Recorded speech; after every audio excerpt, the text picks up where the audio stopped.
시청자 여러분, JTBC 뉴스룸을 시작합니다. 윤석열 대통령이 화물연대 파업대에 이어 2차 노조 압박에 나섰습니다. 오늘 국무회의에서는 이례적으로 생중계까지 하면서 노조를 강하게 비판했습니다.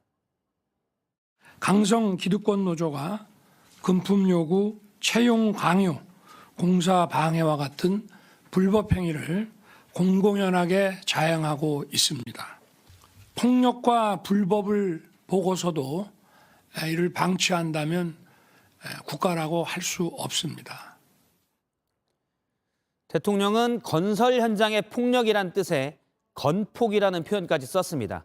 특히 정부가 강경 대응하기로 한 건 타워크레인 기사가 받는 원래비입니다.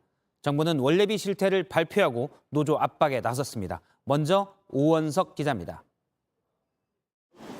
서울의 한 아파트 재건축 공사장입니다.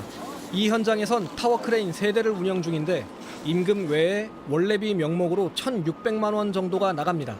타워크레인 한 대를 운영하는 데 드는 비용은 임대료와 기사 한 명 임금을 포함해 월 1,300만 원 수준인데 여기에 한 명당 600만 원 정도가 더 나가는 겁니다.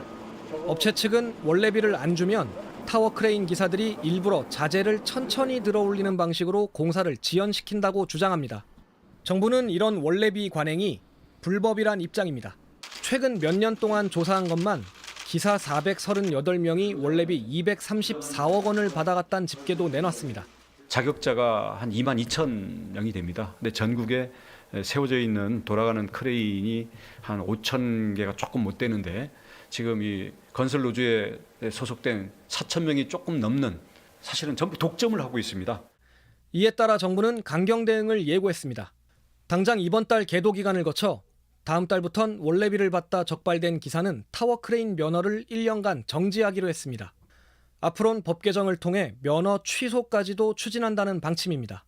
원래비를 받지 못한 기사가 태업을 하지 못하도록 안전규칙도 바꾸기로 했습니다.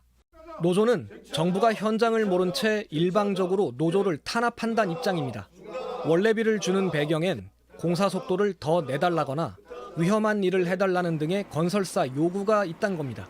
원래비라는 게 건설 업계에서 공사기간 단축을 위한 금액이다 보니까 이해관계에 따라서 꽤 오래전부터 발생돼 왔던 것인데 부당한 탄압이라고만 저희는 볼 수밖에 없거든요. JTBC 오원석입니다.